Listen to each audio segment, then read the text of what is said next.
I believe you, but I've never heard that, and it sounds fucking stupid to me.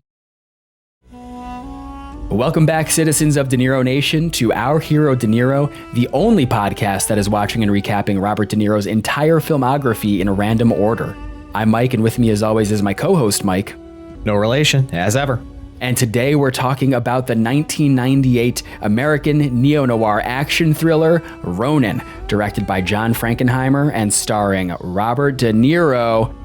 Mike, tell me a little bit about your history with this film. I know you've seen it before. Did you watch it per my recommendation? Because I've also seen this before. Yeah. And I kind of want to, I wish I'd gone back and looked, actually. I should have just seen when I watched it. Yep, so I first watched it at your recommendation on January 4th of 2024, so almost exactly 2 years ago. And I really loved it the first time I watched it. And I don't think you'll be surprised to hear that I also really loved it this time. I think this is a great film. It's one of the really good Robert De Niro films. Yeah, I'm really excited that we finally rolled it. I'm glad it took until the second year of the podcast because this is one of my favorite Robert De Niro films, one of my favorite films in this genre. I've seen it twice. Oh, yeah. Yeah. I watched it in February of 2023 and then again on the same date as you, actually, but I don't think we watched it together.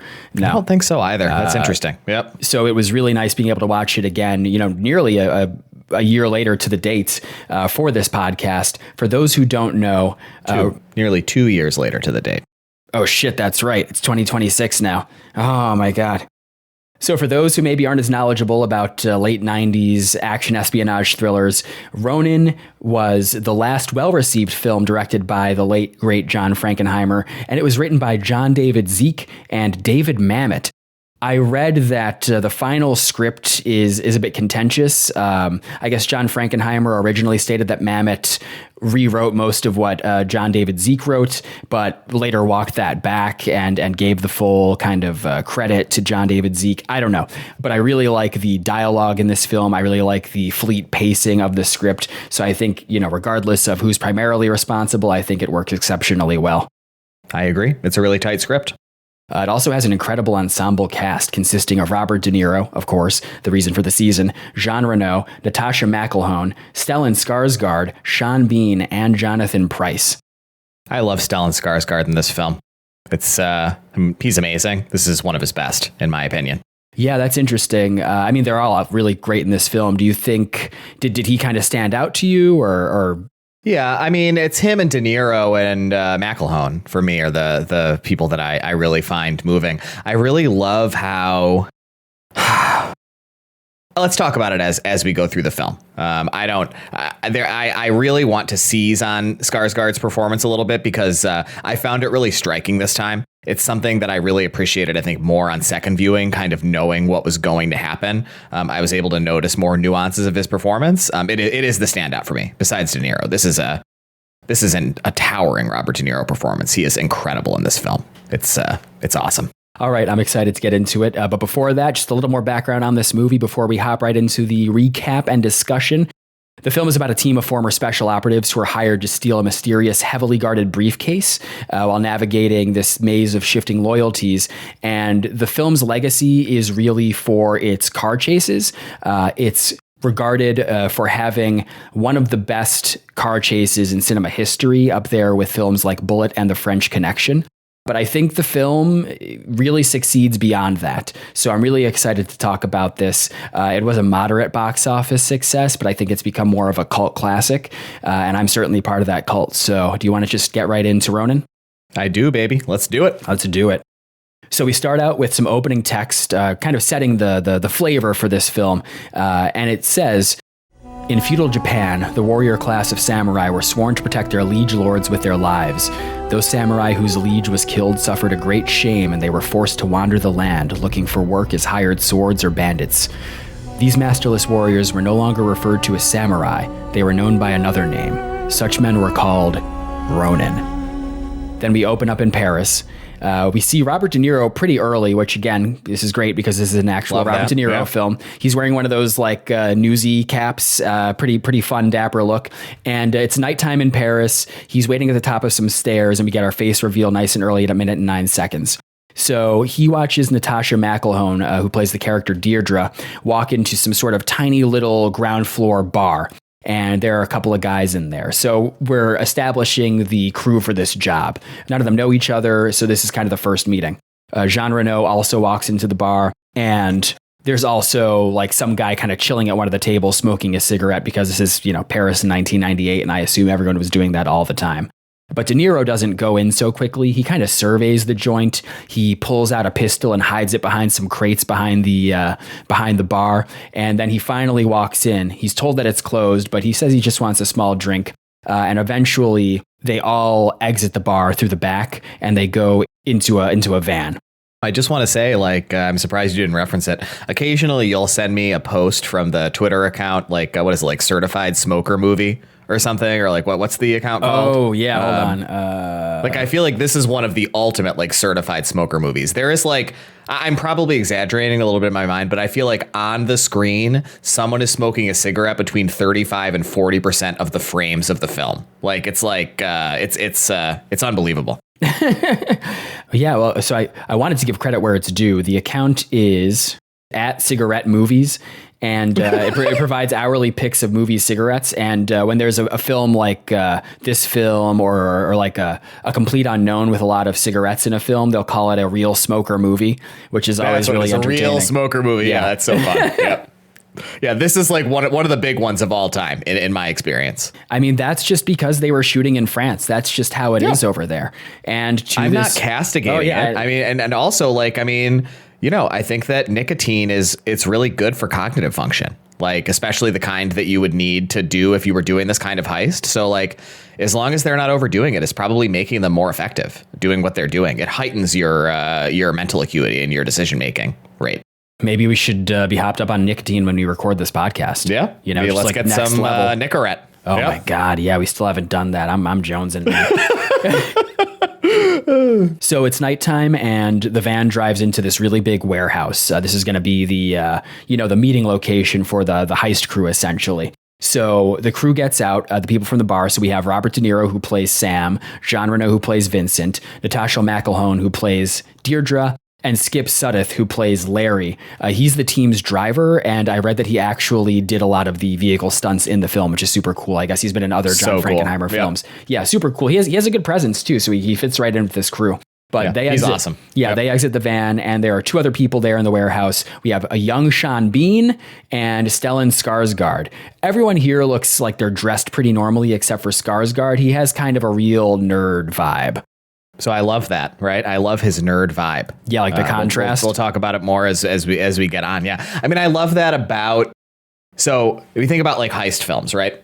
Even the great heist films, so excited to roll it someday for the pod, but something like Heat, there's a homogeneity to the crew that I don't know is totally realistic, right? Something that I really like about this film is you've got a woman. You have the driver who's kind of a fat guy. The driver could be a fat guy. He's not there to do anything that you would need to be fit to do. He's I think it's realistic that the best driver you could hire might be a fat guy. You don't have to be in good shape to be a really good driver. Stellan Skarsgård plays although a little asterisk on that. They couldn't be too fat, because then when they're doing the thing in the heist film where they're well, I need a car, and they're saying the parameters for it. The driver would be the morbidly obese drivers GMC Yukon. Right. I need the full size Chevy Suburban. That's not going to work in Paris. Super fat. Yeah. Right. But he's not doing he's not going to be in the bank robbing the bank. Right. And then you've got Stellan Skarsgård, and he's a little bit more of a Poindexter. And I think that's fun. That's realistic. It's you really would pull kind of from all demographic qualities, all walks of life.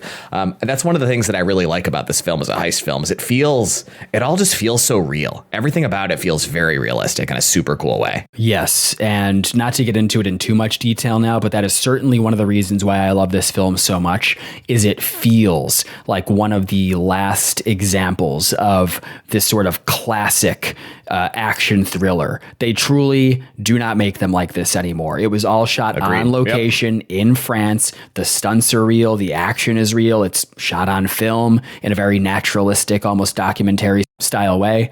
And nowadays it'd all be shot on green screen or in the volume, and the car chases would be CGI, and it would have, ugly digital color grading over it. It's like a lost art. We can't make a film like this anymore. So I appreciate that we got one last hurrah before the 2000s, the new millennium, before Y2K killed our ability to produce this sort of film. Yes, I agree. But the crew meets each other, and we learn that Deirdre is basically the ringleader of the group. And she says, before we even bother talking about the plan and everything, let's all get some sleep. So the next morning, Jean Reno offers De Niro a cigarette when he wakes up, or I should say Vincent offers Sam a cigarette when he wakes up, and they start talking about the plan. So the plan is they need to steal a silver briefcase. They know that it will be in transit via car, but they don't know what's in the case. Deirdre only has an estimation for how many people will be guarding the case. She thinks that it's going to be, 3 cars and 5 to 8 men. De Niro doesn't love the lack of specificity. Something that I like to repeat all the time is a classic John Hodgman quote, which is specificity is the soul of narrative. I love dropping that one. And I'm sure Robert De Niro's character, Sam, would feel the same way. That's why I'm such a great podcast host. Oh, yeah? Is that why? It's because I tend to be so specific and descriptive. Yeah. Yeah, I'm being facetious, though. I know it's bad. John Hodgman says it because it's a joke. Yeah, because obliqueness and generality is the soul of narrative. It's like the reason why that John Hodgman quote is so funny is because it's directionally incorrect. It's like what makes a narrative compelling is leaving space for the reader, the viewer, the listener, whatever mode of media it is, to imagine and kind of fill in the gaps. That's what makes narrative powerful. That's an incredible John Hodgman quote. And for what it's worth, to bring it back around to Ronin, I actually think Ronin is incredibly successful in the way that you just described, because we learn so little about the details of the characters. Yep. In a way that leaves a lot to the imagination. It's really impressive stuff. David Mamet and John David Zeik are really good at doing a lot with a little. They give you just enough in a way that I think is not withholding, but just enough to kind of inspire you to think about it more, which I really enjoy. Yeah, I think that's it's part of a type of naturalistic storytelling, right? That I think has a long, rich tradition on this podcast, but this film is a particularly strong example of it where, when a narrative is sparing in the way that Ronin is, or in the way that something like Scorsese's best films are, for example, that helps to make everything feel more real, because it feels like you're just dropping in on life. It's like characters don't explain their motivations in real life. It's like you either know or you don't. Right. And when the scripts are like that, when dialogue is like that, when you don't learn very much detail, it's like, it feels like you could just be watching something that happened to someone rather than a story that was engineered by a scriptwriter. Yeah, there are no exposition dumps in real life. Yep. Right, exactly. It's like, you hope you know. Right, except for maybe first dates where it's essentially just, so tell me about yourself, and then you just kind of have to give the spark notes on your entire life and try not to sound too insane. Just and hope that the other person is okay. I mean, they seem okay and they're articulate enough, and they probably won't kill me. So let's do it. Yep. The last thing during this scene is later on they're getting supplies together. And we get the sense that Jean Reno's character, Vincent, he seems like a really cool operator, whereas Sean Bean's character seems, there's something a little off about him. He just seems a little twitchy and on edge in a way that is kind of unsettling. Yep. And we can tell that Sam, Robert De Niro's character, is noticing that. There are a couple of shots that establish that he's seeing that stuff. I think we've also gotten at this point, if you're not going to talk about it, has the thing with the coffee happened yet? No, that's also important. Not even close. Okay. Oh, yeah. So we're not at that part yet. I do think, too, just to, kind of paint this picture, if you're not going to talk about these specifics, we know by this point, just a few minutes into the film, we can tell that Sam, Robert De Niro's character, is a hyper competent operative. He's very judicious with his actions. He's a very precise communicator. He's always noticing things. You can tell he's very attentive to his surroundings. Yes. He's clocking things that maybe a less competent of this type of person wouldn't be able to do well. So we are getting a little bit of a picture into Sam as a character by this point in the film. Yeah, I'm glad you're calling that out. That's the downside of me leading the recap for this is that I think I'm going to miss some of these nuances, and to that I say just go watch Ronin because it's an incredible film. But you're right, Great film. We are constantly seeing these little indicators that Sam is hyper observant, hyper aware, is the most competent professional in the room, and he's really not he's not taking any mess from anyone in a way that is really appealing, I think, to the both of us as lovers of the competence porn subgenre or meta-genre of film. So the other thing that happens in this scene is Jean Reno seems to be the guy who's acquiring, items that the team needs, everything except for the weapons. Sean Penn is kind of the weapons guy. So he says we need to pick up weapons for this heist. So in the next scene, everyone except for Gregor and Deirdre are in this black Audi S8. It's nighttime, and they're kind of they're by the water. They're like waiting, kind of near a bridge, like under a bridge, waiting for the weapons dealers to arrive. And they're just a little bit more of them, like waiting and talking.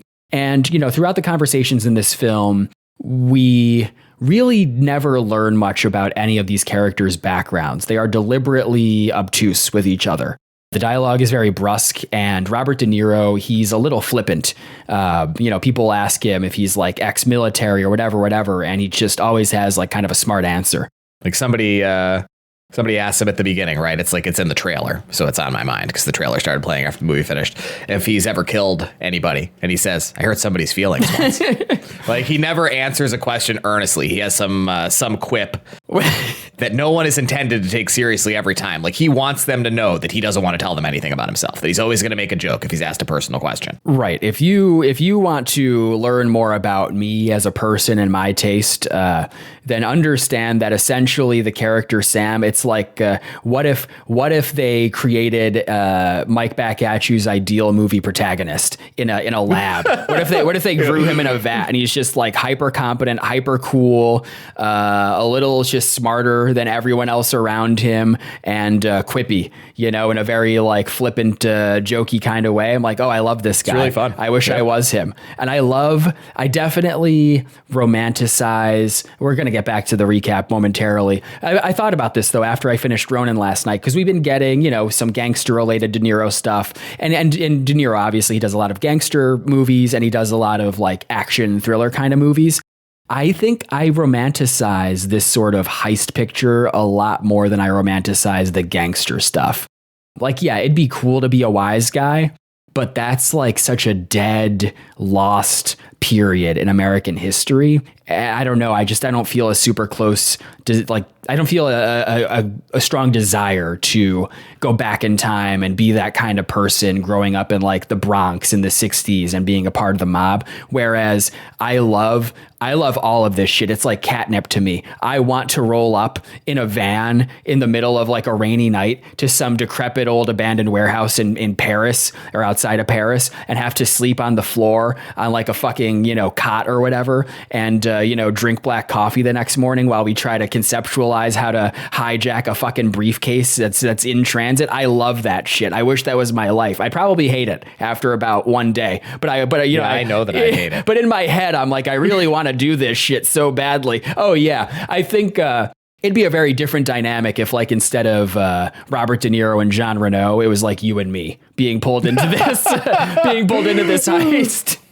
They'd be like, I like the gangster movies because that feels to me like more like, it's like more like what I'm kind of interested in. It's like, yeah, you've got the violence and you've got the machinations and you've got the politics, but it's also these films, they tend to be very domestic in nature, and the gangsters, they get to relax. Which I think is nice. The life of doing heists, it seems very stressful and unpleasant. Like, I don't know. It's like if you're a gangster, if you're not in wartime, like you're probably chilling a fair bit of the time, like, and then wartime happens every once in a while. But if you're a heist person, even once you're done, you're always looking over your shoulder. Yeah. There's never any safe time in your life. That's so cool though. I don't think so. That's not for me. Yeah. You never know. I mean, to your point, my favorite part of The Sopranos is just whenever the gang is hanging out at Satriel's. I don't want to. Awesome. I don't want to deal with any of that unpleasantness. I just want to be hanging out eating gabagool with the boys. It's like Paulie's like always like sunning himself with his like little reflective like sun tanning thing. Like that's such a vibe. Like that's so cool. Oh yeah, I love all of it. So it's time for this weapons deal. And man, this film is so perfectly paced, at least in my opinion. Obviously it's with the caveat of this being my opinion. It's my subjective movie podcast, but I think the pacing is incredible because we're being introduced to this very tense scene so early in the film. So essentially what happens is another car finally arrives, kind of like, facing the Audi, but from a distance, so it stops a fair ways back and flashes its headlights. And you can tell like the tension is building, the way it's directed, the way it's shot, the music, it's all signaling to us that shit is about to go down. So two guys get out of that car and Sean Bean's like, okay, give me the list of guns, give me the money. I'm going to go out there and I'm going to conduct this deal. So he exits the car and De Niro and Jean Reno, Sam and Vincent, they get out of the car and they follow Sean Bean to provide backup, while Larry waits in the Audi in the driver's seat. Sean Penn, you can tell he's kind of out of his depth, but he goes up to the weapons dealers and they seem there's something off about them. There's something a little, yeah. I was going to say there's something shady about them, but they are literally weapons dealers, but there's something shady about them for being weapons dealers. So Sean Penn takes a look. It's not Sean Penn. I thought you might be doing Sean Bean. Oh, Sean Bean. God damn it. Yeah. Sean Bean of always dying in everything he's in. Yeah, sorry, like, Sean that's Bean. A totally different guy from Sean Penn. You know what? It's because there's like a whole meme about him. He dies in like every role he ever plays. It's because I used voice to text for some of these notes and it said Sean Penn right there. That's my bad. Sean Bean, no disrespect. But he's a great actor. Oh, he's great in this role. So he takes a look at the back of the weapons dealer's car, and he's looking through all the weapons, and not all of them are there. So he's like, what the hell? What's going on here? And the weapons dealers are like, oh no, it's totally cool. Don't even worry about it. And a third car, got a second car right, coming. So a second weapon dealer car drives up from a distance, and it stops like kind of at the end of this bridge underpass. That's a ways back. Deep in the tunnel. Yeah, deep in the tunnel. Yep. And the weapons dealer is like, oh, see, the rest of your weapons, they're in that car, which doesn't make a ton of sense, does it? Because there was room. Yeah. There was room in plenty one of room car. In the first car. Like, they're not using the whole trunk space. Right. So Sam and Vincent are very skeptical about this. Sam De Niro especially, he's like, I don't think we should go under that bridge. That seems like an incredibly bad idea. But Sean Bean is like, listen, let's just fucking get it over with. Let's do it. I'm going to go, whatever, back me up.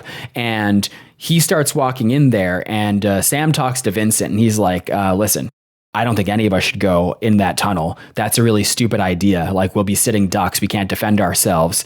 I don't think you should go either. And Vincent's like, well, I'm being paid to go, so I'm going to go. And Sam is like, okay, like you do you. So the tension is mounting. And Sam hangs back while the other two slowly walk deep into this tunnel.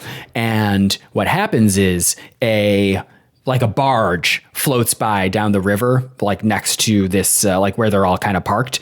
And it's very well lit and it shines a light on the bridge that briefly illuminates a sniper. So Sam can tell that shit's about to go down and he's just, motherfucking G. He just starts shooting at the sniper, no questions asked, doesn't say anything. Yep. Yeah, he just immediately goes into action. And this initiates a big gunfight, which leads into a car chase. This is the first of a few car chases. This isn't even what I would describe as the most impressive one in the film. I'll take more time to talk about the visual language of the car chases then, but it's a very impressive early car chase. The cops get involved. It's a whole thing. Really just excellent scene. Very tense, very exciting. What did you think of this? I love this first scene, and it's a fun aperitif for the driving sequences that will come later in the film, which are so much more bombastic than this. But having already seen it, I appreciated this first car chase so much more, knowing what was going to be coming. Like it's Spartan, but it's really, really cool. Yes. And it's all totally practical to our earlier discussion. So you can feel it. You can feel that it's all real. It's really, really cool. The one thing that challenges me a little bit about the driving sequences in this film is, I don't know if you felt this way, it's just crazy that they never dust anybody. There are so many sequences in this film of them driving, 50 or 60 miles an hour down a little 110% of the width of the car alley, and that's not even meant to have a car, let alone have a car going more than 5 or 10 miles an hour. And like every time they're about to hit somebody, the person's like, and they manage to get out of the way. It's like, listen, I think at least 10 people would have gotten fucking vaporized. Yes. Like during not everybody, like, because like I would get vaporized, like I thought about myself, like while I was doing this, it's like sometimes I'll walk out of a shop and I won't be paying very close attention. Yeah. Like I would have been, because who pays attention when they walk out of a shop? Like who walks out of a shop into an area that you expect is just a walkway and is like, better make sure there's not a car barreling at me to vaporize me. Like I feel like I would have gotten vaporized if I had been around during the car chases in this film. And those European city streets are so narrow compared to what we have here. I think a more realistic version of this would be shot in like downtown Nashville or Dallas, just 6 lanes wide, plenty of space to carve, to slalom. I appreciate like what the filmmakers had to do, because I think that it would really change the general vibe of the film and how relatable these characters were if they were just killed a dozen innocent bystanders over the course of the film. But it does, like, every time someone like goes and jumps out of the way, it reads to me as a little bit unrealistic. Like, or there would have to be somebody who is like maybe a little wine drunk, like it's Paris at like 2:00 in the afternoon and their reflexes are just a little dulled. Like somebody would have gotten dusted. Like I'd be a tourist. I'd be a tourist and I would exit the cafe and I'd pop my AirPods in and they would just default you'd just be chilling. They would default to noise cancellation mode and I would just immediately explode into a pile of viscera all over the windshield of Larry's car. But I don't want to think that of Sam. We're supposed to really like him. You don't want to think about him just mercilessly killing all these innocent bystanders who are just getting a little wine drunk afternoon on in downtown Paris. Yeah. In the next scene, we briefly follow Deirdre, who is exiting the subway, and she has a very clandestine meeting with her handler. We don't learn his name yet, but it's Seamus. They're both Irish, FYI. That is relevant to the plot.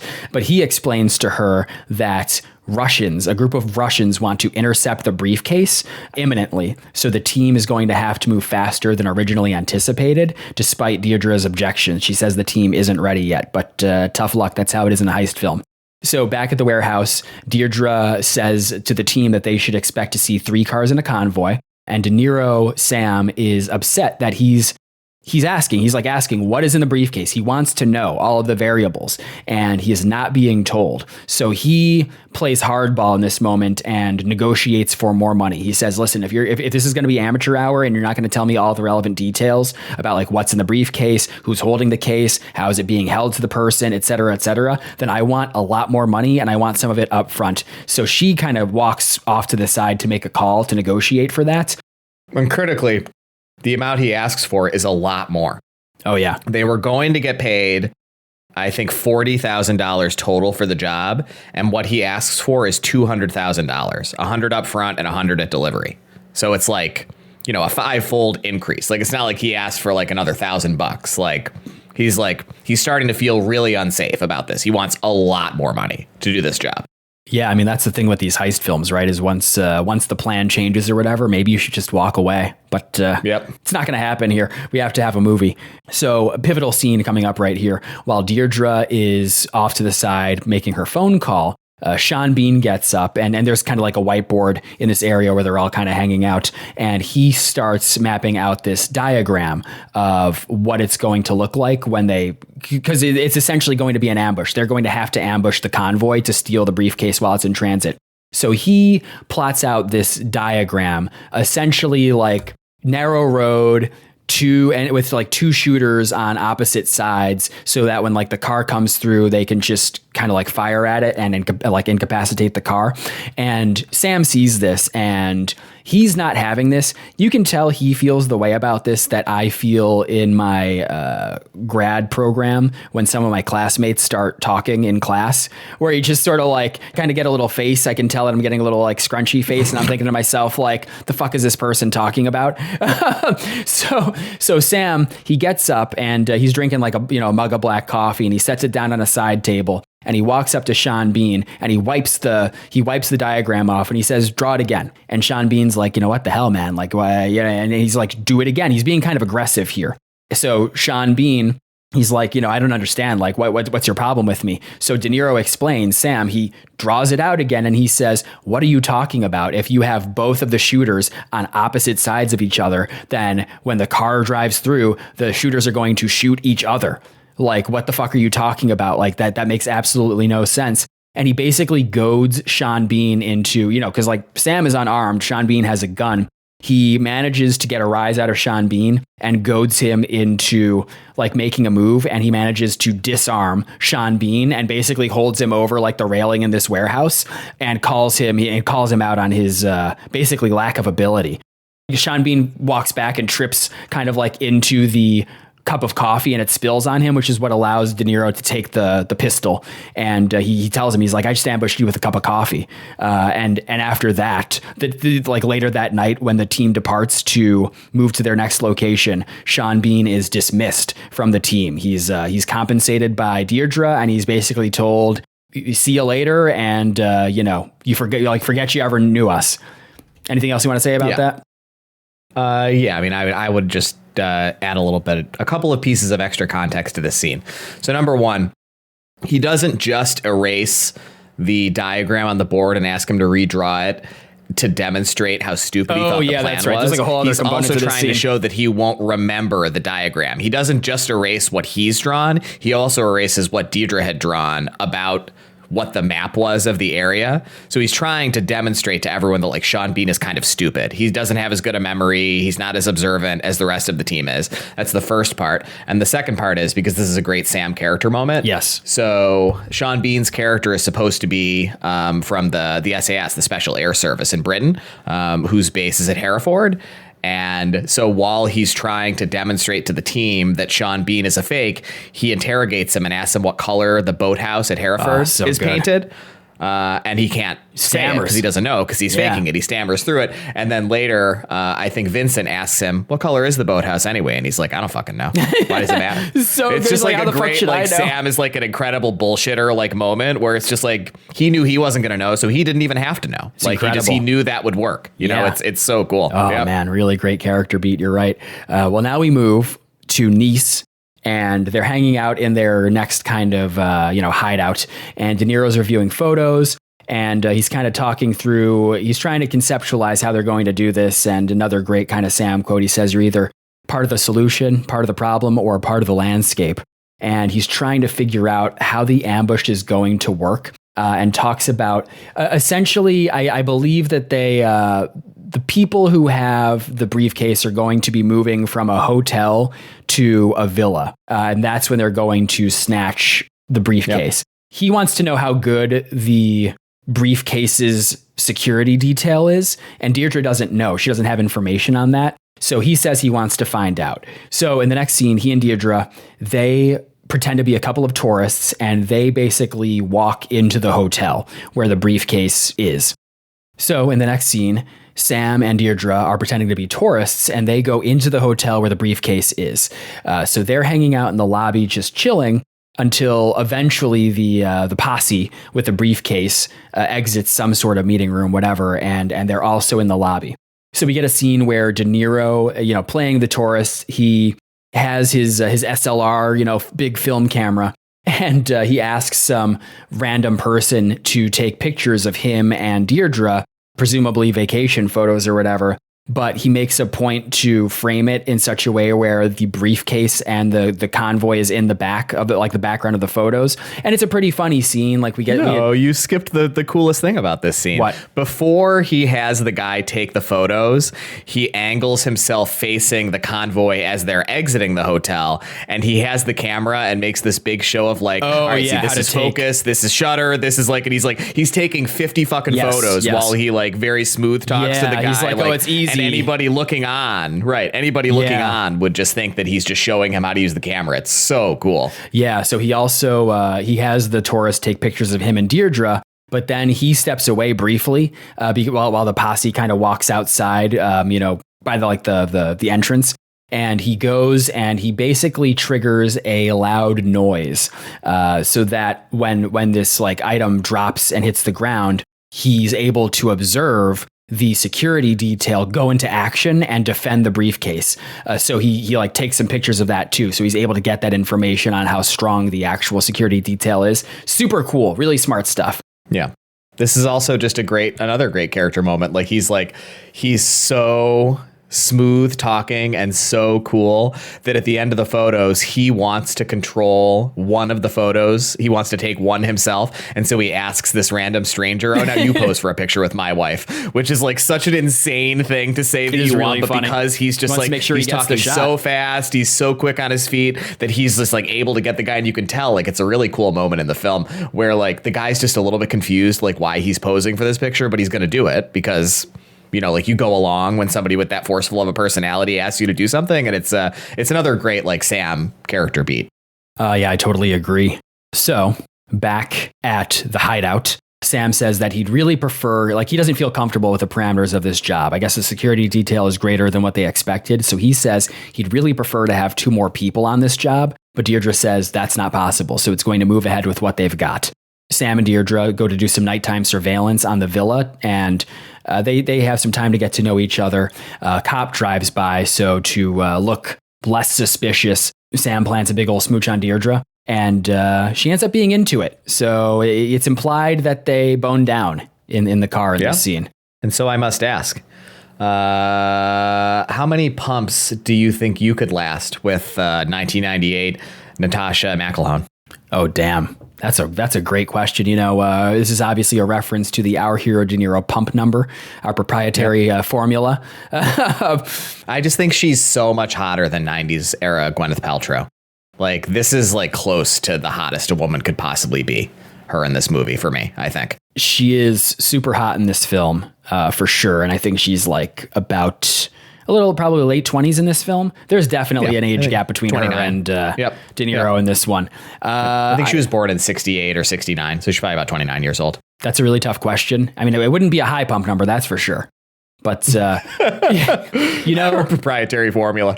You know, the only other thing that I know her from is she played Dr. Catherine Halsey on the Halo TV show. Yeah. She was also she's also in the Truman Show. Oh, she is? Mm-hmm. Yep. And she was in Designated Survivor. She played Kiefer Sutherland's wife. I didn't watch Designated Survivor. That's you're on your own over there, man. For what it's worth, just to be clear to the citizens of De Niro Nation, I only watched I love Halo. It's one of my favorite video game franchises of all time. I only watched the first episode of that abortion of a show. It was absolutely terrible. Really bad. We watched it together on my Twitch stream, actually, twitch.tv/Mike Back At You. You know, it's an important thing to be able to do in this era of infinite content, infinite straight to streaming junk. I watched the first episode. I assessed it, I would say pretty accurately. And I thought it's not very true to Halo, the franchise. The aesthetic's wrong. The characterizations are wrong. The CGI is ugly. It looks flat and bland. And, I just don't need more of this in my life. And despite being a really big Halo fan, I just never watched it again. And I think I made the right call because it was canceled after 2 seasons and it seemed like no one liked it. What's interesting is like we have a couple of proofs of concept for good TV show adaptations of video games now in The Last of Us and Fallout. And like, it just really doesn't seem that hard. Like, I'm sure it's expensive, but like, I feel like if you want to do this well, like it's really not that hard to do. I feel like you have to be willing to spend a lot of money to make it be the way it needs to be. I feel like you need to have the involvement of like some creative person who's invested in the property. Like, you know, what's his name? Todd Howard is obviously super involved in Fallout, you know, so you get his vision a little bit there. But then critically, you also need to hire some competent people who maybe don't fucking know anything about the thing. Because any good filmmaker can make a good version of a thing as long as they are getting advice from like someone who does know it. You know, it just seems like a pretty easy formula to execute. Like, why are there so many bad of these things? And yet they blew it. Yeah, I don't know. Halo's really, so cool. It would be so easy. It really missed its moment culturally. I think it really could have been successful as a big budget action film, you know, 15, 20 years ago. And we're going to have the campaign Evolved, whatever, remake coming out later this year, which I will certainly play. I have some issues with the aesthetics of it, visually speaking, but the first Halo has a pretty cool, straightforward story. It's like, it's a mysterious, like it starts off as like a desperate last stand kind of science fiction action story, and then it takes a hard pivot into horror halfway through, and it's a super cool combination, and I think they could have done something with that, but I digress. Let's get back to Ronin. Enough thinking about these terrible. This has been Halo talk. Any idea what it means? Dear humanity, we regret being alien bastards. We regret coming to Earth. And we most definitely regret the Corps just blew up our raggedy-ass fleet. Hoorah! You know how expensive this gear is, son? Tell that to the Covenant. Thanks for the tank. He never gets me anything. Oh, I know what the ladies like. Sir, permission to leave the station. For what purpose, Master Chief? To give the Covenant back their bomb. For a brick, he flew pretty good. Halo talk. That's right. My just favorite create segment. a car talk style intro for it. That's just 30 seconds of voice clips from the first episode of the Halo TV show.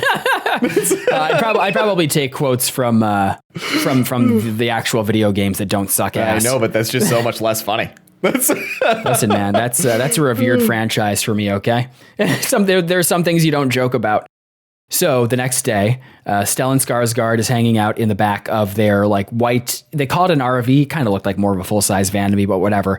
Basically, they're going to they're going to be able to locate the briefcase because the person holding it is expecting a call, and Deirdre has that guy's phone number. So when she calls the guy and he activates his cell phone by answering the call, they're going to be able to follow the briefcase. So the guy, the briefcase, he gets into a car, and we see the convoy is actually 4 cars long. So it's more cars and more men than they had originally expected. And we kind of see like everything's getting into place. This is like we're kind of leading up to the major action set piece of the film, which is this pivotal car chase. So we kind of see. I think by this point you must have skipped the coffee thing, right? The coffee thing? With Stellan Skarsgård. What coffee thing with Stellan Skarsgård? It probably was when I said it was, and you were like dismissed me. I didn't know out what you're of hand. talking I think about. it was in that scene. What are you talking about? Early in the film, there's a moment when Sam, he's like checking everybody. He's like trying to figure out what's going on with everybody. And Stellan Skarsgård is pretending to just be some fucking nerd. And Sam like on purpose spills his coffee. About now. And then when he goes to wipe it, he knocks over Gregor's coffee, and Gregor catches it. Like it's like a tenth of a second reaction time in midair. Like he catches it like as it falls. And it's like the moment where he clocks him. Yes. He's like, oh, this guy is more than he is letting on. That's really funny. You weren't specific enough when you said the coffee thing, because I thought you were talking about the ambush that Sam plays on Sean Bean. Right. But you said the coffee thing. Character beat. I assume you'd remember it. It's the coffee thing. No, the coffee thing in Ronin is definitely the coffee cup ambush conducted by Sam on Sean Bean. I don't know. I'm going to have to disagree. Why don't you guys write into ourherodeniro@gmail.com and let us know what you would describe as the coffee thing in the 1998 heist thriller Ronin. Yeah, I think it's very reasonable that I did not interpret your statement the way that you had intended, but regardless. Well, in any event, it's just narratively now is the point before which it has to have happened, as will be made clear during the discussion of this scene. Listen, man, you know what I always say. Specificity is the soul of narrative. So everyone's getting into place. Jean Reno is like outside by a stoplight, and he has a device that's able to trigger a red light. So the convoy stops, and this is so cool. De Niro's in the back, like while Jean Reno, while Vincent's doing this, Sam is in the back of their car, and he's like loading up the world's biggest gun. Turns out it's a fucking grenade launcher. So the way that this starts out, this is like some Grand Theft Auto style shit. It's so cool. Basically, the 4-car convoy stops, and Sam just fires a grenade at the first car and blows that shit to smithereens. And that triggers the ambush. That's what sets everything into motion. And I watched this film with wife of the pod, friend of the pod, Caroline, aka Bad Cree, and when that happened, she said, "Gosh, I hope that never happens to me." Just totally earnestly. I would say it's pretty unlikely. I think she can. It would be a horrible way to go. Right. Somebody just blows up the engine block of the car you're driving with a grenade launcher. Like that's not how I want it to happen to me. Right. I think driving is statistically pretty dangerous, and maybe she should worry more about her own like vigilance when she's on the road and driving defensively, and less about being blown up by a grenade launcher. Yep. I don't think that's likely to happen. Caroline, you've been put on notice. Oh shit, you've been put on blast.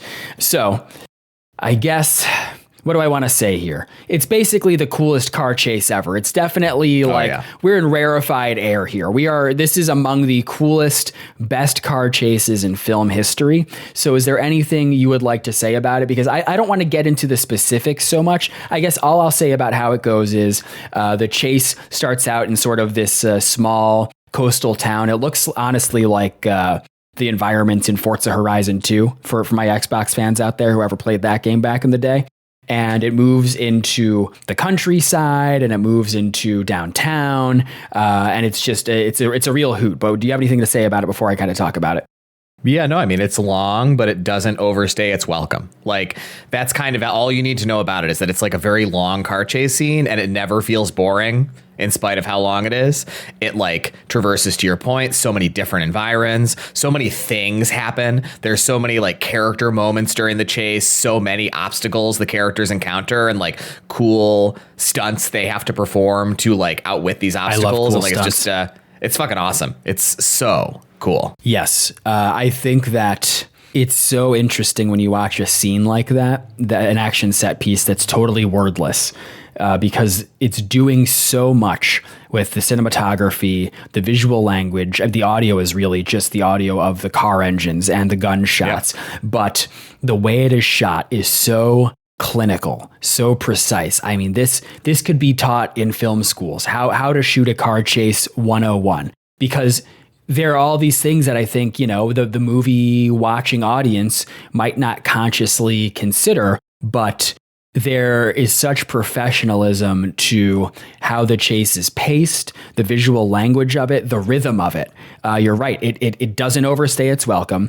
It doesn't belabor the point, but it changes the environments. It changes the camera angles. It looks fast. It looks dangerous. The maneuvers they're pulling off are tight and difficult, and it's all incredibly exciting to watch. It's really thrilling stuff, and it does feel really dangerous. Yeah, because in a way that like something on a green screen would not. Like you like worry about the characters because you can tell it's all real. It's so kinetic. Well, and even I was thinking about good car chases from modern films, and I think a film series that's been pretty good about this have been the Mission Impossible films. But the thing is, with modern movies nowadays, you might get Tom Cruise on a motorcycle driving against traffic in whatever that giant traffic circle is in Paris. But the cars that he's kind of weaving through, I think, are mostly CGI. There's a lot of that CGI augmentation. And I think it's a case where even if you can't tell when you're watching it, I think subconsciously your brain kind of can. Yeah. Whereas it's in the uncanny valley, right? Like some people can't articulate that, but right. Whereas here, every car is real. The people jumping out of the way are real. I mean, to be fair to what you said earlier, some people do get caught up in the crossfire. Some innocent people do get shot and killed in this gunfight, in this ambush. They do. It's really intense stuff. The resolution of this incredible car chase is that eventually Gregor manages to, he's kind of like he's not visible to anyone else in the crew, and he manages to get the drop on the guy holding the briefcase. He's handcuffed to it. So he kills the guy holding the briefcase and he shoots the handcuff. So he takes the real briefcase and he slips it into like a black canvas duffel bag, and he takes a similar looking silver case and he hands that to Sam and Vincent. You misstated something a little bit, and I think it's really important because it's cool. Gregor doesn't shoot the handcuff. He has like some little miniature like explosive device that he puts on it. It's like a little firecracker, and it like pops the handcuff off of the case. It's really, really cool. It's just awesome spy shit. I don't think I noticed that. That is cool. And that scene ends with Sam deducing that Gregor has betrayed them because he takes the case and passes it off to Vincent, and he notices like some residual silver paint on his hand, or like the cuff of his jacket. So he realizes, oh shit, we've been duped. So he grabs the case back and he throws it underneath a car, and then it blows up. So Gregor was trying to take the crew out as he ran off with the real briefcase. Horrible guy. Really dishonorable behavior. Yeah. So here's my thing about Stellan Skarsgård's performance, right? Like now we know he's bad. He's the bad guy in the movie. I feel like there is so much nuance to his like Act 1 performance where he's doing that thing that is like really challenging to do when you're like Stellan Skarsgård, like one of the great actors of the modern era, is like act a little badly as somebody acting, and you see these little flashes like of the sort of artifice of like the role he's playing with the crew before they realize now that he's like not just the Poindexter computer guy, that he's actually like this like polyglot, like hyper competent, like almost foil to Sam, who's like really good at everything in the same way that Sam is. And I love that. Like, I think Stellan Skarsgård's performance in this film is so cool. He changes in this moment. Like the way that he plays the character completely changes now that he's being who he really is. Yeah, it's really cool stuff. I do like the heel turn. So in the next scene, there's some sort of nighttime outdoor Christmas celebration occurring. So I guess in a sense, this could have counted as our Christmas film. Oh, this would have been a good one. That sucks. I know. Yeah. We could have saved it for next year. Like it could have been our Christmas film for the second year. Yeah, I forgot about the holiday connection. It's too bad. Yeah. And the police drive by, and Sam, he was in the crowd, but he returns to this really cheap hotel room. He was kind of scoping the situation. Oh yeah, I should mention, we forgot to mention this, that Larry was shot in the side during the gunfight. Yep. So he's convalescing from the gunshot wound, and everyone's in there. So Larry, Sam, Vincent, and Deirdre.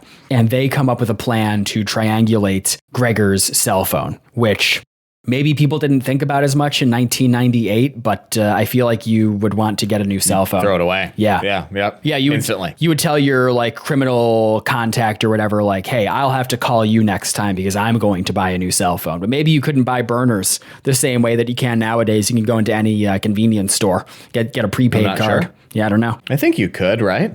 Yeah. I don't know. You get a track phone? Maybe not in the late 90s, and maybe not in Europe. Yeah. In France. Yeah. Could have been more ubiquitous a few years later when my parents got their first track phone. I feel like that was probably like 2000 or 2001. I feel like you could just buy them at the grocery store. Yeah. In the United States then.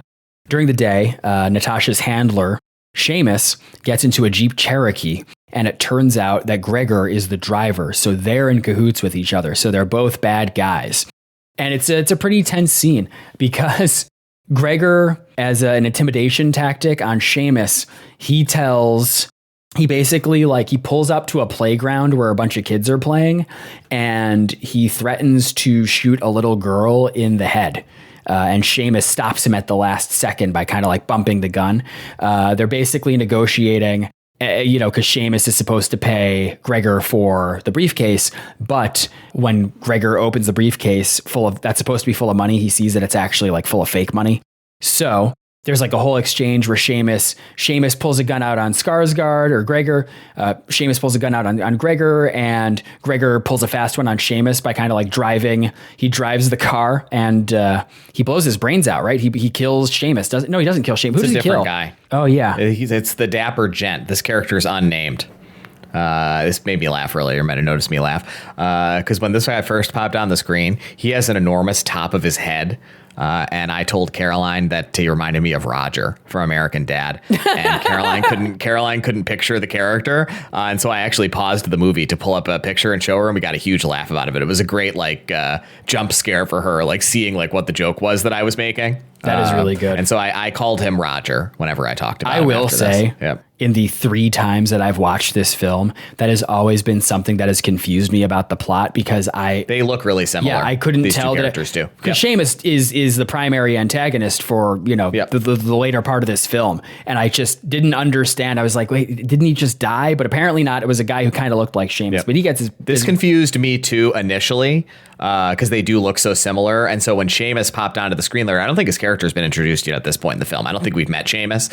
When Seamus is introduced, I turned to Caroline and I was like, is that Roger? Didn't Gregor shoot him? But then eventually the dialogue, I realized these must be different characters whose actors just look kind of similar to one another. Because he blows his brains out, but then Seamus is a major character for the rest of the film. He's going to be around so much. Seamus is Deirdre's handler. He does meet her in the subway during that initial conversation. Yes. So we have been That's why introduced you to him. know that he didn't blow his brains out. Oh, have we met him already? Yeah, in the subway. Well, in any event, he's going to be around a lot more for the rest of the film. Like, he did not get his brains blown out. This is a different guy. They do look really similar. Yeah, this plot isn't even particularly complex, but for whatever reason, it's one of those films that just kind of like throws me off when I try to like explain it out loud. I'm going to try to just blaze through the back half of this, right? No one cares about the plot. This is just like the coolest movie ever. So we move to the ice arena. There's like a big indoor arena and a Russian female ice skater is practicing. She's, like a young, beautiful, athletic ice skater. And her boyfriend is this like old, upper middle-aged Russian guy. And he receives a call from Gregor. So they're in cahoots. Meanwhile, Sam is outside in some beautiful French coastal town. And he meets up with a contact of his. The contact is an American, and he seems like he's in the CIA. And Sam explains that he needs his help and slips. It is important to say here, just because you just kind of said it out loud, but I need to make sure it's clear to everybody because the way you initially introduced this was a little bit confusing. There are two factions working against each other trying to get the briefcase, right? There's the Irish, Natasha McElhone is Irish. Seamus, Jonathan Pryce's character, is Irish. They're the Irish people. Sam is working for them. He's working for the Irish faction. Gregor is working for the Russian faction. Like, the guy who kind of looks like Seamus who killed him, he was one of Mickey, the Russian guy whose girlfriend is the figure skater, like one of his goons. So like Seamus and this Mickey guy, like they are like the bosses of these opposing factions trying to get whatever is in the briefcase. So like Gregor is explicitly working directionally against the Irish. Like those are the two factions that are working against each other. Yes. Thank you for clarifying that, because this is just going to devolve into nonsense the further we go. But De Niro gets help from the contact. He receives a call a few minutes later, and he learns which town Gregor is in. So we get an overhead view. It's the next scene, and we get an overhead view of this really big amphitheater. And Gregor is standing in the amphitheater, and he's kind of looking out with his camera like he's a tourist. So we were getting our groups kind of all set up in the same place. I was going to say the good guys. I don't know if there are necessarily good guys in this, but our group of characters, Sam and company, they're all in a car together, and they learn that Gregor's at the arena. And there are also a couple of other guys who seem to be really shady who are also involved in this. So we have our three groups now. We have Stellan Skarsgård, we have Gregor, then we have our characters, and then we have these two shady dudes. And Vincent clocks the two shady-looking goon characters. He thinks he's seen them at some point in the past. And Deirdre's handler, Seamus, is also blending in with another group of tourists. So everything's kind of converging here in this amphitheater. What ends up happening is Gregor, essentially, he gets the jump on the two goons, and he's kind of way up high. He tells them to stop. Essentially, we're launching into a giant foot chase between all of these groups of characters. I will say that this scene is less impressive to me than any of the car chases, but it's still a very tightly paced chase scene. It's very legible the way that all of the action is directed. There's a good sense of place because you're following these separate groups of characters, and the way that it converges all works really well. So what happens essentially is Seamus stumbles upon the Audi where Larry is waiting in the driver's seat. He gets in and he kills Larry. So R.I.P. Larry. Sorry it had to happen to you, buddy. Sad. Gregor nearly escapes, but he runs past the Audi, and the handler, he does the midnight run thing where he opens the door and he knocks him down. So Skarsgård, Gregor is incapacitated. One of the goons manages to get the jump on Vincent in the amphitheater, and right before the guy kills Vincent, Sam arrives to save the day. So he causes a distraction because he yells out or whatever. Vincent knocks the gun away, knocks the gun that's pointed at him away, and the goon fires it. It hits the wall of the amphitheater and ricochets, and the ricocheted bullet hits De Niro in the side of his stomach. And then they find that Larry has been killed, and the car has been taken. So they steal a car. Anything else you want to say about this foot chase? Yeah, pretty bad stuff. Just we're gonna find out in the next scene that he's wearing a bulletproof vest.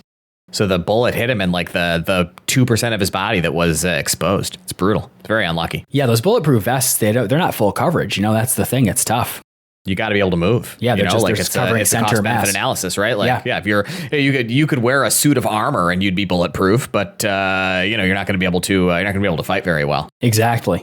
So in the next scene, Sam and Vincent they're in this stolen car and they're kind of driving off into the countryside. And Sam believes that Deirdre sold them out. So they drive all night and arrive at some guy's house. This is kind of like the lull isn't the right word, but this is where the film takes a breather. It kind of slows down for a little bit. So they arrive at this guy's house. I guess we don't really learn anything about this guy, but he's like a middle-aged Frenchman who paints a lot of miniatures. And they show up and they do work on De Niro. What?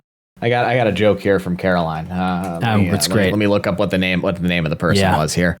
It's funny to say the joke itself because you too won't get it. And so the joke itself is funny, but it's also funny that she thought I would get it when she said it. Okay. So we saw the scene of the guy painting the miniatures and she said, "Holy shit, they got Gary Gygax in this movie." So do you know who that is? No, there's no way you do. No. I mean, you don't even have to search. So he's the creator of Dungeons and Dragons. Oh. So it's a pretty funny joke because he's just a guy painting miniatures. But it's also a really funny Caroline moment that she thought that I would know who that was. Like, who knows that person's name? I had to look it up on Wikipedia. My God. Yeah, she definitely appeals to a certain demographic of person.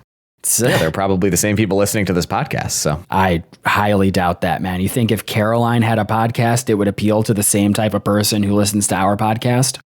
No, I just mean like she as a person. Like, I think is appealing to like the kinds of like nerdy people who would listen to a film podcast. I don't think so. I think her appeal would be much more like hyper specific quirk chungus nerd humor that appeals to, the sort of person who attends comic conventions and doesn't wash their armpits regularly. This is going to really hurt her feelings.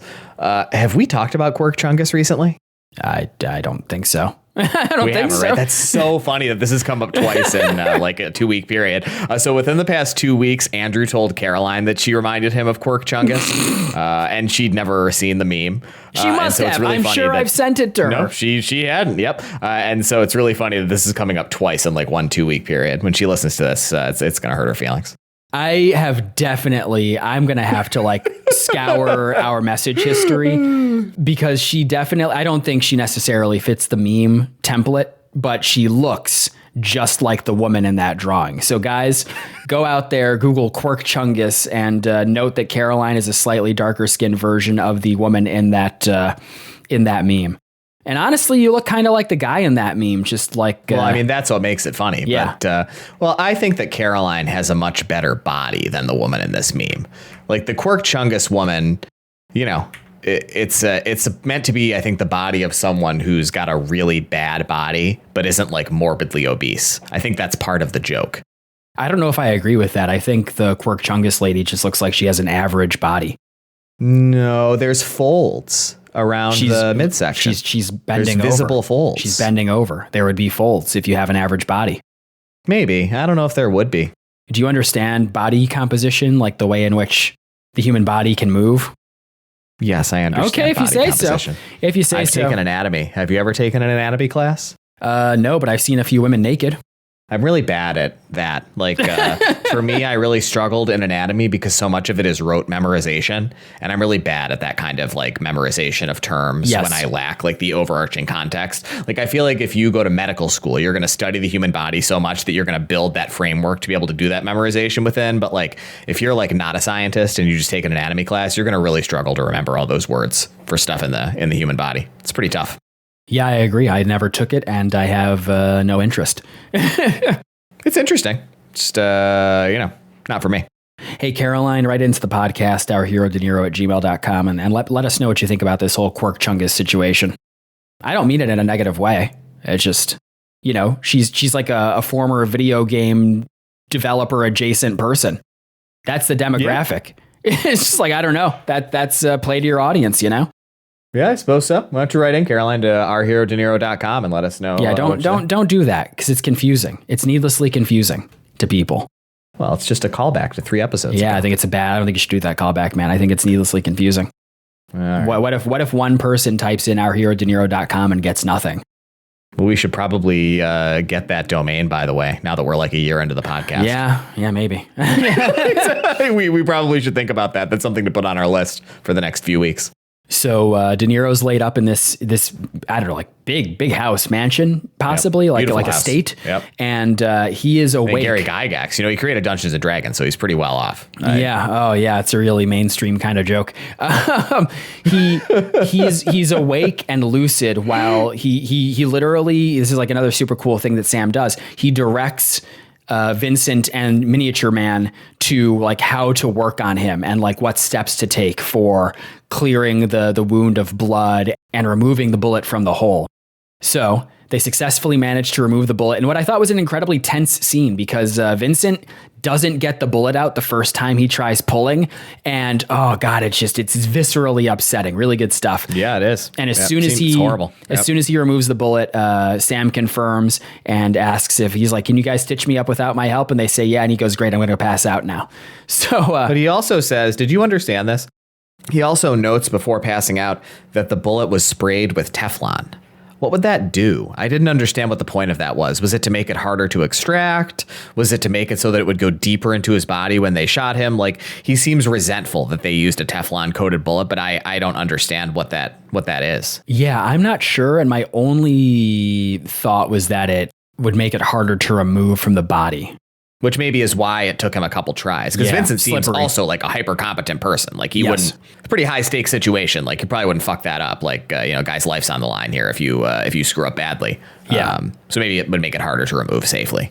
One of the subplots of this film is the budding bromance between Sam and Vincent as characters. Yep. And I really appreciate Jean Reno's performance in this film. It's not as outwardly impressive, I think, as Stellan Skarsgård's, but he brings a real combination of warmth and world weariness to the character. All of these characters feel like real people. They feel very lived in. And you get the sense with, I think, Sam and Vincent especially, that these are real people who had lives prior to this job, who had like real experiences, and that informs, who they are now and the decisions that they're making and the ways in which they interact with each other. There's a real mutual respect between those two characters, and I really love that. It's just really cool. so great that they're like this budding friendship. It's budding as much as it can given the circumstances. I really like that. In the next scene, we're in Paris and we're back with Seamus, Gregor, and Deirdre. So Gregor is essentially Seamus's hostage now, and Seamus and Deirdre argue about who fucked the whole situation up. I honestly think it was Seamus, but I don't know, to each their own. I guess it was really Gregor, really, if you want to assign blame. I really don't think it matters very really much. matter. There is a case to be made that it was Deirdre since she was the one closest to Gregor. Yeah. Like maybe she should have seen this coming. Yeah. But there's blame to go around. For sure. Nobody's done a good job here to let it get to this point. Just seems like running heists has got to be a really difficult business because, you would think it's like you're only pulling like 5 people per job, but for whatever reason, one of those people is always bad in some way. They're always corrupt, or they're going to betray you, or they're like going to kill some bystander for no reason. I don't know. Yeah. I mean, you just have to. You can't find 5 people. Well, no, you just have to think about like selection factors and the role they play and like what types of people are represented in subpopulations, right? Like the kind of person who would do a heist is more likely than a random selection from the general population to be like an unscrupulous bad person, like you need to have a certain amorality to you to be willing to do this kind of stuff. And so you're not selecting from the same like pool of available candidates that you would be if you were hiring for like a marketing professional. Like a lot of marketing professionals are scrupulous, it's relatively moral work in the grand scheme of things, like committing heists, like developing the skill set that would make you good at that kind of thing. Like you've probably done some shit that's made you more open to being a bad person than the average person might be. So it's probably really tough to recruit trustworthy people for this kind of thing. Yeah, I suppose so. In the next scene, we go back to the estate with Miniature Man and Vincent, and they have a conversation while Sam is passed out, where they're kind of speculating about Sam's background. They talk about how Sam appears to be former CIA, and Vincent speculates that Sam is currently on the run. And Vincent asks the miniature man for assistance in finding Deirdre, Seamus, and Gregor. And he basically says that he owes it to Sam because Sam saved his life. So these stories are kind of overlapping the way that they're presented in the film. Back with Deirdre and her group, Gregor says that he mailed the real briefcase to himself, but it hasn't arrived yet at the post office. So they're kind of waiting for that to show up. And then back at Miniature Man's house, Sam wakes up and he talks to the Miniature Man for a while. And Miniature Man tells him the story of the 47 Ronin, about how they basically, I think the gist is that they followed, or they were loyal to a corrupt lord. And so after the Lord died, they kind of like wandered around and took jobs for a few years. And then they all committed seppuku, ritual suicide. And Sam isn't super into that idea. I don't know. It's not what it is. Well, what is it? It's so funny. So the tale of the 47 Ronin is they all worked for a master who their job was to protect this person, and they failed to protect him. And so they're disgraced by their master having been killed. And so they bide their time for years and eventually find a weakness in the perpetrator of the killings, like Fortress, go in, kill him, kill all of his men, and then they commit seppuku after reclaiming their honor. The story has like a symmetry to it. You know, it's kind of lost in your slipshod retelling. It's so funny. It's so funny. I was genuinely frustrated watching this film last night because I wanted to just take it all in, but I had to lead this stupid fucking recap, so I had to take notes. No, I was really happy that I wasn't the one doing the recap. The notes always make it harder for me to like understand what I'm watching. So it's a real catch-22. You should just take notes the way I do. Just stream of consciousness, just writing shit down. That is what my notes are. I don't know. You're doing something wrong. Yeah, I mean, what I want to do is just read the Wikipedia plot summary because I don't give a fuck about the plot at all. It's not detailed enough. Right, because it's a jumping off point. It's a pretty good one, but it's not detailed enough. Yeah, it only works as a jumping off point. It's helping me a little bit in this discussion, but I'm mostly going from memory. Yeah, I mean, I really don't want to. I don't want to take too much time on the recap. I don't give a fuck about this. Like, I just want to get into why I like this film so much. Discussions. Okay, we're talking about the tale of the 47 Ronin. A beautiful tale. So Sam and Vincent, they're in a parked car in a stakeout. They've found where Gregor, Deirdre, and Seamus are. So they spot the three of them, and Gregor and Seamus go into the post office to get the real briefcase. Sam gets the drop on Natasha, who's sitting in the car, and he tells her, like, he's upset that he has been betrayed by her, but she manages to get away from him by slamming the gas, and I think she hits a few people in her BMW M5. So, yep. This is the one time when I remember bystanders getting hit by a car. Oh yeah. So we're initiating like another car chase here.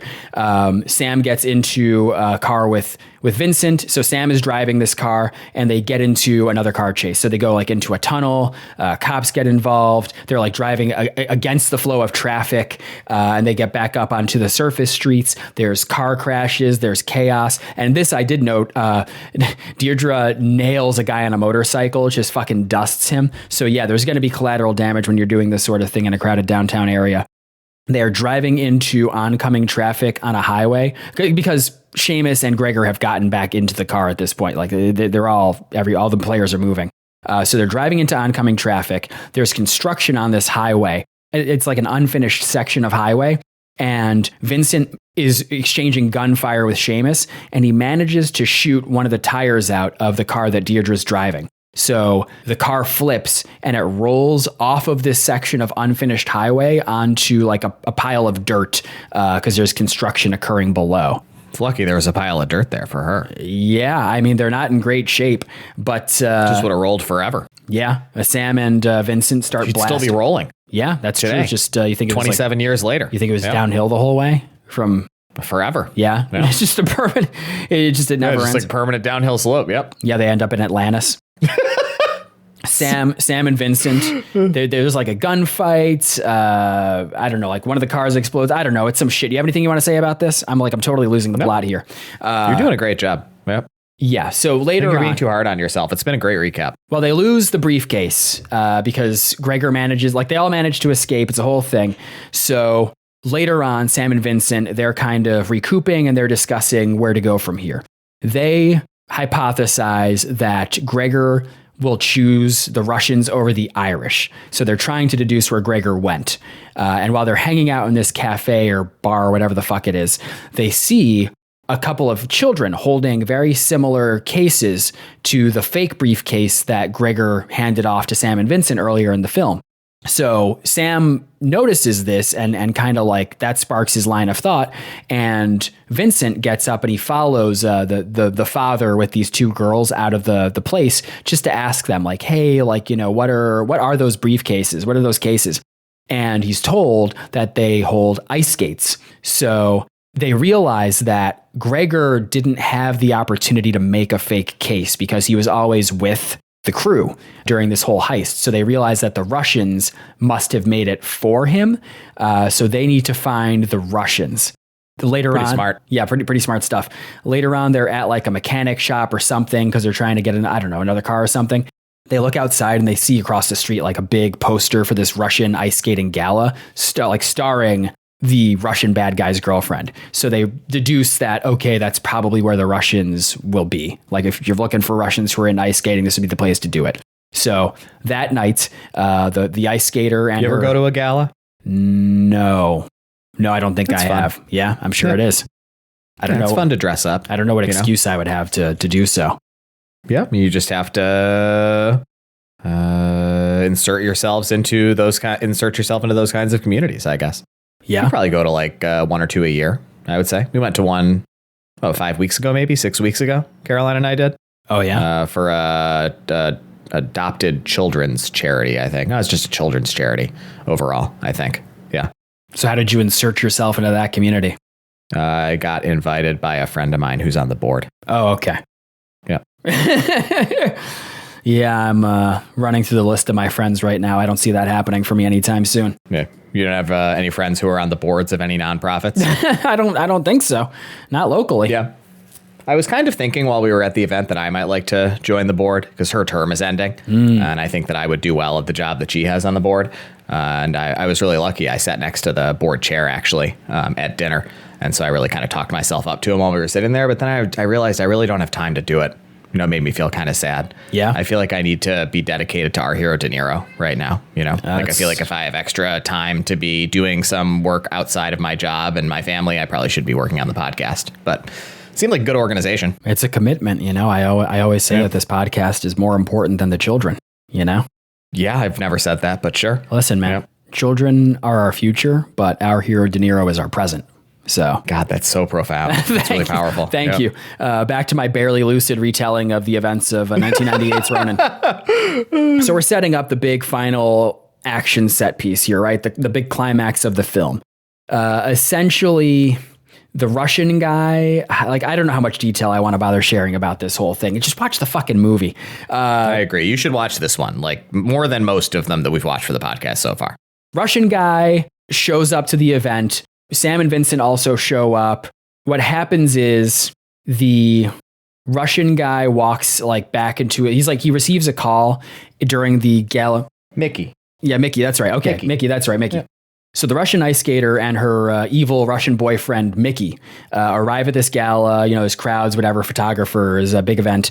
And Sam and Vincent, they're kind of hanging back near the security. Like there's like one security guard kind of between them and the backstage of this event.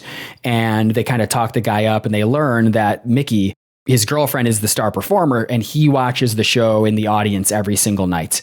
We also see that there is a sniper trained on the Russian ice skater during the show. So I love this scene. Yeah, it's super cool. So during the performance, Mickey receives, like you can see Mickey receives a call. We can't hear what it said, but he receives a call and he gets up, he exits the show and he goes backstage. He goes into like some security guard office and Gregor's there. Gregor says the deal's happening now. So he's asking for money.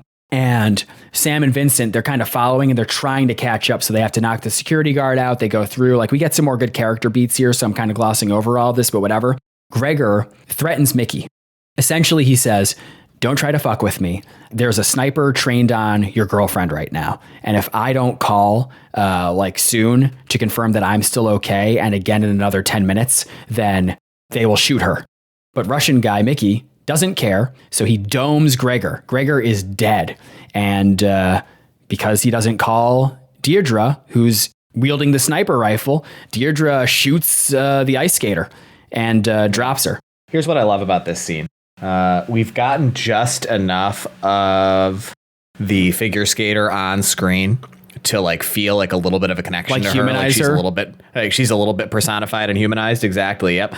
And when it shows Deirdre with the sniper rifle, like, you know, you really breeze through this scene. It's a long scene. Yes. It shows a lot of shit. Like a lot of stuff happens, and you never see Deirdre again with the sniper rifle, but you know that that's happening, and the tension is incredible. Like, this is the best part of the film besides the car chases. It's really special. Yes. Like it's very like, it's just this gnawing anxiety in the back of your mind for like 6 or 7 minutes, like while this scene is happening. It's so effective. And then the way it all resolves, like with the Mickey guy not caring about it at all, is such a dark resolution to this like brief plot line. It's really, really cool. I love this part. Yeah, one thing I really like about it is I like seeing how just evil Mickey is. You know, he doesn't care. He really just he's evil through and through, and he's not going to let Gregor have any leverage over him. It's just it's fun seeing a bad guy in a film who's just that bad. You know. Yeah, I mean, I think you kind of have to be good at that kind of thing, right? Like a major Russian gangster oligarch type. Yeah, I think that you have to, to our earlier discussion about heists and selection factors and all that kind of stuff. It's like, you're not going to make it far in that world if you're a person with a lot of scruples, True. Like it selects for that as you rise up the ladder. It's kind of cool. Yeah. So there's a lot of commotion because someone has just been, well, not just someone, the star of the performance. Right, the person. Right, the person in the room who they care about the most. All of the lights have been on this person. And she just got shot and killed by a fucking sniper. So there's commotion, there's hysteria as the crowd is just, running out of the arena. The Russians manage to leave in the chaos, but Seamus shoots them and takes the briefcase. So Sam and Vincent are in pursuit. Sam tells Vincent to follow Seamus, and Sam finds Deirdre and tells her like she's waiting in the car, and he tells her to leave. They have this like last little just sweet moment where he tells her like just go far away from here, and she says, I will if you will, and she's extending that invite to him, but he can't do it. He tells her he's like, you need to go. Like, I'm not here for the briefcase. I'm actually here for Seamus. So she gets the picture and she slams the gas and she gets the fuck out of there. So now Seamus is stuck on foot, and Sam manages to catch up to him. They're kind of like all in the crowd here, and some random bystander is talking to a police officer and visually identifies Seamus as being involved in this situation. So a gunfight ensues. Vincent gets shot twice by Seamus, and Seamus runs back into the arena with the gun and the briefcase. Sam is in pursuit. There's the intimate one-on-one whatever climax here where Seamus manages to shoot Sam in the shoulder, and he's about to kill Sam. But fortunately, Vincent comes back and shoots Seamus dead from behind. And then he collapses. Yeah, and then R.I.P. Yep, and then Vincent collapses. So we're finally at the epilogue of this film, one final scene. We get a little bit of just auditory news position where it talks about how a peace agreement was reached in Ireland and how Seamus's death had to do with, it was a contributor to that peace agreement being reached. Apparently, Seamus was like a rogue IRA terrorist. So his death, helped propel this peace deal forward. So I'm really confused about this. I don't understand this, and I'd like you to help me understand it. Maybe you do. So, this is a real thing, right? The Good Friday Agreement. Yes. The agreement that is referenced in the film. It happened in April of 1998. I don't understand. Did they rewrite the script during production to have this happen? It was like the movie was being shot while this historical event that the script references happened. It happened 6 months before the film was released. I don't understand. Or is it just a coincidence? Did the film happen to predict something that was actually going to have happened by the time this film came out? It's very confusing to me. I don't understand. I'm not sure. I couldn't find anything on that when reading about the film's production history. Okay. I think it could be interesting. Yep. It could just be coincidence timing wise. I mean, surely it's a crazy coincidence. The Troubles have been going on for 35 years. Yeah, But but it just but it's- happened to resolve like in a way that jibed with the movie's plot. This like decades long geopolitical event during the film's production. It's interesting. Yeah, but it's not a like strange it's coincidence. not like a switch was flipped and all of a sudden Ireland, found peace. It was a gradual process that was, reaching that point in the late 90s. I think it's reasonable that you could write that into a film. Predict it. Yeah, isn't it like how what was it, Lethal Weapon 2 that predicted the end of apartheid? Yeah.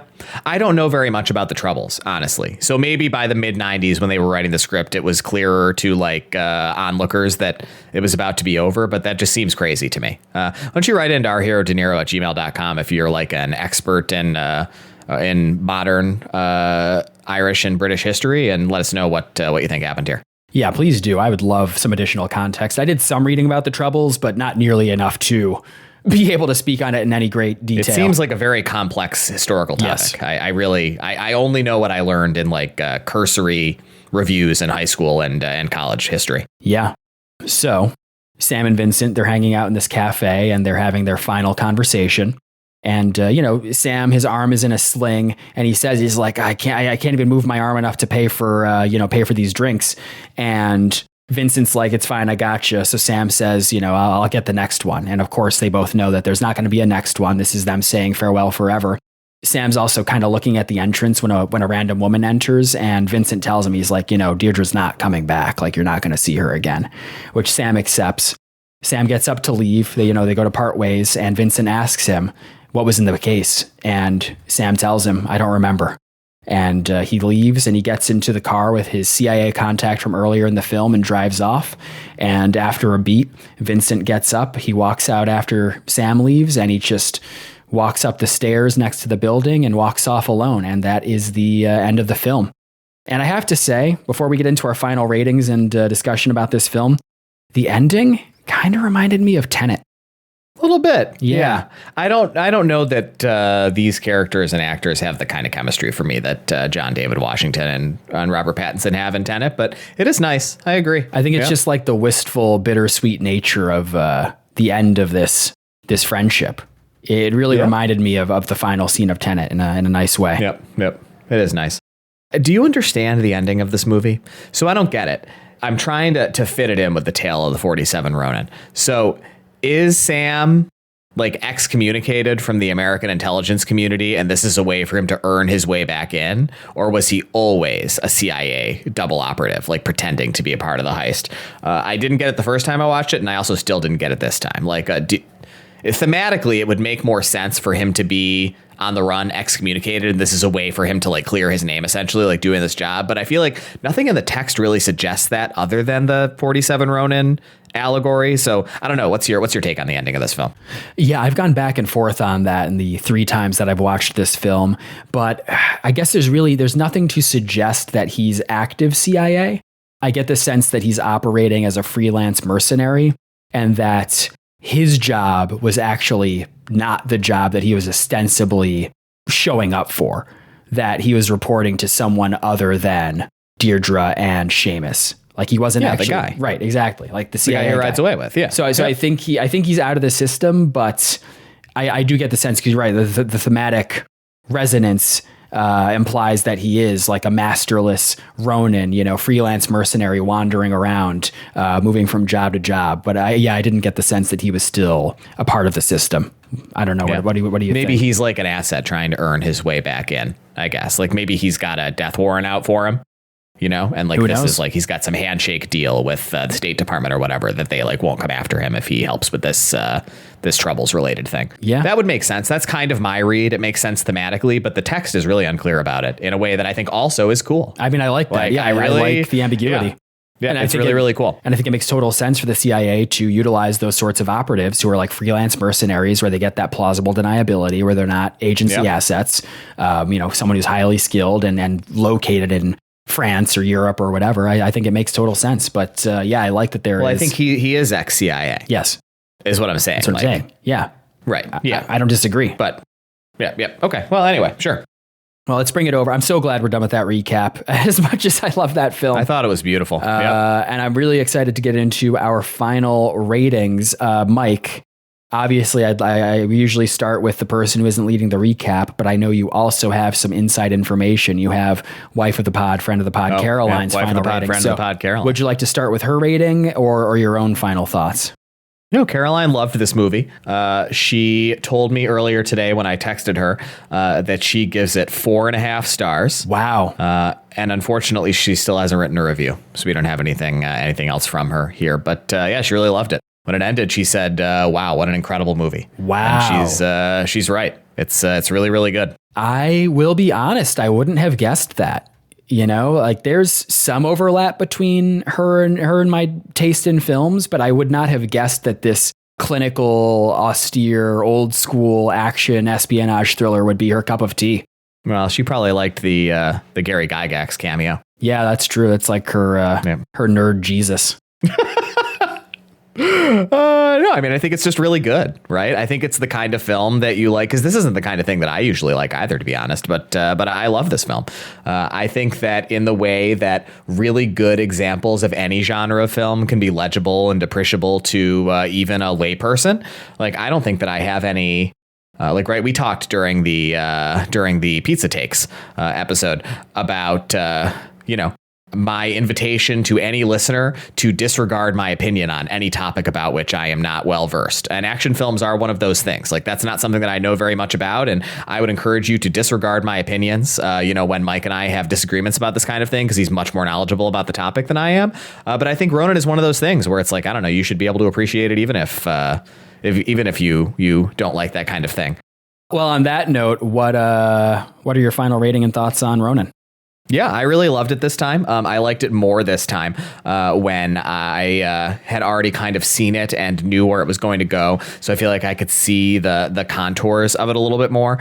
And so this time I'm going to upgrade it to 5 stars. I think that this is an incredible film. Let's fucking go. I don't think that we're going to get many more like this in the podcast, to be honest. Like, it's just, I was really looking forward to getting to it, and I appreciated it much more having seen it once before. I appreciated it much more now that I've seen more than half of Robert De Niro's films. Like, I feel like it's easy to, I think, if you are a Robert De Niro novice, which you and me were a year ago, but aren't anymore, to underappreciate or under-recognize how special this performance is kind of in the Robert De Niro canon, but it's one of the 3 or 4 best that we've seen so far for the podcast, and it's so understated the way he plays the role. He's so cool. I love the smooth talking. I love the photography scene in the hotel. Like, that might be my favorite scene in the film, honestly. It is really good. Like, besides the car chases, it's just so fun seeing him play this like hyper competent person who's like kind of smarmy, super charming, really aggressive in a way that doesn't read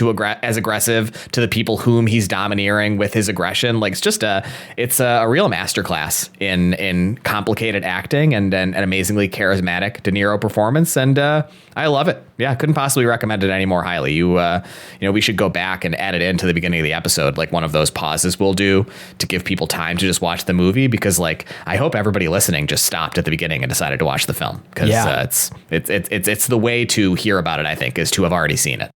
Well, that makes me really happy to hear, and it should be no surprise that I still give this film 5 out of 5.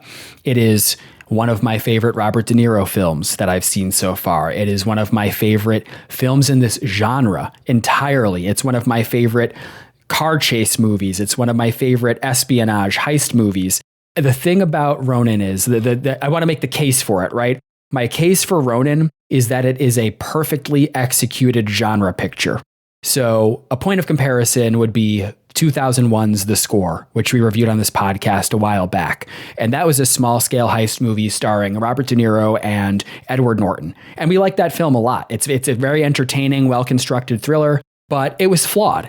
This is a film where it gets 5 stars because I just cannot think of a single thing I would change about any of it. The screenplay, the cinematography. We didn't even talk about the score, which has a beautiful, sweeping, almost romantic quality to it, and a lot of Japanese-inspired, instrumentation and melody. It's really lovely stuff. It all comes together so perfectly. And that's how I think about what makes a 5-star film. It is when I'm thinking about the film and I go, there is nothing that I would change here. I have no notes. I think that there is something really special about this sort of film that just aspires to be the best possible version of the film it wants to be.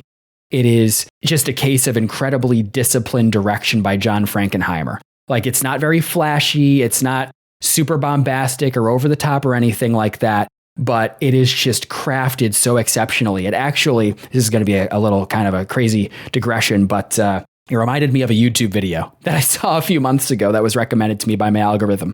It was, there's like some, I don't know, some drum related YouTube. I don't drum, but there was some drum related YouTube page. This video popped up, and it was a video about Michael Jackson's like longtime touring drummer. I think his name is Jonathan Sugarfoot Moffat. And in this video, he like drums along to, I think, Beat It. And he's doing it. And listen, I like Michael Jackson's music. I like Beat It. Incredible song, right? But you think about the drum pattern, and as someone who doesn't drum, I'm hearing it and I'm like, it's just drumming. Right. Yep. It's just very, to me, it seems like a very simple beat. And I'm like, okay, he's doing it. And I have no doubt that Sugarfoot is an incredible drummer, but I don't really understand what makes this so incredible. But then I looked at the comments under the YouTube page, like on the YouTube page, and everyone who's a drummer is raving about how incredibly precise Sugarfoot's timing is, his control over like everything occurring during that performance. And I was like, oh, like this is the cinematic equivalent of that, where it is just so precise and well done that I couldn't ask for a better example of this type of film. I love the old school pre-CGI realism. The action is physical and legible and grounded in real locations and stunt work. There's a real tangible sense of danger in every action scene. It's so just perfectly calibrated. I love that authentic European atmosphere because, again, that's something that I like about these kinds of films is when you get to kind of globetrot a little bit and visit exotic locations. I love how effortlessly cool De Niro is in the lead performance. Like, Sam is just such a compelling character. And I really appreciate that minimalist characterization that fits the world. Like, it's a very intentional lack of backstory. And I like the subtle emotional payoff at the end. You know, this understated friendship and bittersweet ending. It adds a little bit of unexpected poignancy to the end of the film without breaking the film's cool, restrained tone. And I think it just ultimately is a benchmark for realistic action thrillers. I give it the highest marks, absolute 5 out of 5, and I look forward to watching it again and again as the years go on. I think it's a really special film. Very well said. I completely agree. Thank you. And on that note, is there anything you'd like to recommend in addition to Ronin? Yeah. So this was hard for me because, as we discussed, it's not really the kind of film that I watch, and I feel like most of the films that this made me think of we've either watched for the podcast, we're going to watch for the podcast, or I've already recommended for the podcast. And so I really wanted to talk about something that I think shares a lot of DNA and qualities with Ronin. And so I am going to recommend today the 2017 Edgar Wright film, Baby Driver. Oh, wow. Okay. Which is one of the only films of the past 10 or 15 years, I think, to do car chases kind of similar practicality and scope to Ronin. And they have a lot of similarity to one another thematically, but I think that Baby Driver and generally Edgar Wright's style of storytelling is significantly more expressionist than Ronin is. Yes. Ronin is, to your earlier comments, very rooted in a naturalistic kind of like very stead realism. Baby Driver's really fun though. So it's an Edgar Wright film. He's been doing, I think, kind of more serious things for the past decade or so, right? And I think this was kind of the beginning of his shift into some slightly more serious films. That's the way that I think about the story of Edgar Wright's career, I guess, is having like the Shaun of the Dead, like Hot Fuzz era, kind of earlier on, and then shifting into this more modern era of some stuff that's a little bit less comedic in tone. You disagree? Yeah, I haven't watched any Edgar Wright films since Baby Driver, so you may well be right. I had no interest in Last Night in Soho or whatever the hell it was called, Late Night in Soho, whatever the one with Anya Taylor-Joy was. I didn't watch that one. And I haven't seen his Running Man reboot, which got a pretty middling critical reception. It really did get a very middling reception. I kind of wanted to see it, but the middling reception made me maybe not interested in it. Anyway, Baby Driver is much more my kind of thing than Mike's kind of thing. I recommended it to him years ago, and if I recall, he didn't really like it nearly as much as I did. It has a lot of needle drops, which is something that I really enjoy, and it is a film that I think is at its heart a musical. I don't think that, the characters don't sing, right? So it's not a musical like Wicked for Good is a musical, but it is a story that's really about the music, kind of in the way that something like some of Scorsese's more expressionist work, like New York is to a certain extent. The music kind of drives and propels the story. It has amazing cinematography done by the great Bill Pope of The Matrix fame. I love, Bill Pope. It's a really beautiful film, and it's just a lot of fun. And all the driving is practical, which is really, really unusual in this day and age. There were some VFX enhancements, kind of a la Mike's earlier reference to what they do with the modern Mission Impossible films, but it's all still real driving stunts. You can feel the kineticism in the action, and it's really fun and cool. I would recommend it. Yeah, you're on a mission to recommend every Kevin Spacey film before we finish the podcast. It was this was his last film, right? Before he was relegated to only making those crazy YouTube videos that he makes every Christmas. Yeah, I think last big one. Yeah, and the strength of that film, Baby Driver, is Edgar Wright's ability or talent as an editor, and the way that those car chases are edited to the music is really exceptional. So I think that's a good recommendation. That's interesting. I didn't think to go in that direction.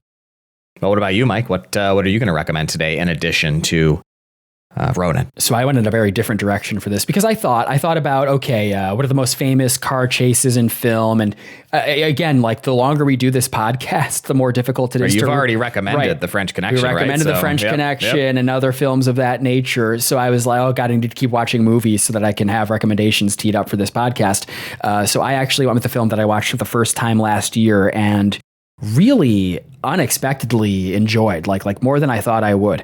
I'm going to recommend the 1973 political thriller, The Day of the Jackal. You ever hear of this film? I don't know if I have, honestly. Super cool film. It does not have a car chase. It's not that kind of movie, but I will share, why I thought of it. So it is a film about a highly professional anonymous assassin codenamed the Jackal, who's hired to kill French President Charles de Gaulle, and the methodical effort by the French authorities to stop him. So the film essentially unfolds as a sort of procedural cat and mouse game, tracking both sides in parallel. And the suspense in the film really comes almost entirely from process. It's a very procedural, methodical film. It's all about the planning, the logistics, the surveillance, the bureaucracy, rather than big action set pieces or melodrama. So in that sense, I think it feels similar to Ronin tonally in a way that I think you would actually really appreciate. I don't know if everyone who listens to this podcast would appreciate, but I really loved, and I think you would be quite immersed in. It's a film where instead of relying on twists, it builds dread by just showing like how close the Jackal comes to success each step by step, and it has a very cool unsentimental tone. It keeps an emotional distance from its characters, which really reinforces the seriousness and credibility of the world it depicts. It has lean pacing, the storytelling is precise, and it's just very confident filmmaking. And so I think it works really well as a clear companion piece to Ronin because they both prize, professionalism, realism, and restraint. And they treat violence as consequential rather than sensational. So I think it's just just a very cool, meticulous movie. And of course, it's that early 70s era of filmmaking that I know we both enjoy. So yeah, I highly recommend The Day of the Jackal to anyone who's looking for that kind of fix. They've rebooted this film twice. Yes. The newest one came out last year. Yeah. Or the year before last year. They rebooted it as I think, streaming TV show starring Benedict Cumberbatch. There's also that apparently. Yeah, I'm that's sorry. not the one I'm looking at. The one I'm looking at is Eddie Redmayne. Sorry, that's what I meant. That's what I meant. I confused. Yep. They're both two lizard-looking British guys, so I confused the two in my mind. You want to know something though? What? It's got 4.1 on Letterboxd. Okay, that's a pretty high score. I bet you it's at least good to get a 4.1. Like, I bet you it's not terrible. Well, why don't you watch the film first, and then you can get I into think I'll watch the film. the streaming Like, I don't think I'm going to watch reboot. the 508-minute streaming reboot before I watch the tight 140-minute long film. But that is interesting. It's surprising to see that with a higher rating than the film. The film only has a 3.9. That's crazy. Well, great recommendation. It's on my watch list. And on that note, it's time to move over to our final segment, the random roll. Mike, at the risk of sounding repetitive, what would you like to roll for next week? This week, I am really pulling for Silver Linings Playbook. And I was reflecting earlier today just about what an incredible streak of rolls we're on right now with Analyze This, Bronx Tale, and then Ronin. So I think we're really due. That's the ultimate culmination of this hot streak. So we are looking to roll number 49, Silver Linings Playbook. I'm hitting the roll. And we have rolled number 39. Hide and Seek. I've never heard of this film. Nor have I. All right. Hide and Seek is a 2005 American psychological thriller film directed by John Polson and starring Robert De Niro and Dakota Fanning. That's interesting.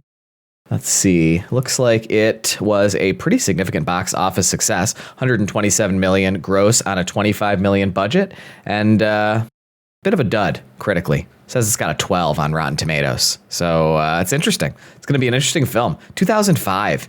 Interesting period of his career. Yeah, I was going to say, of course it was a dud. It was a post-2000 Robert De Niro film.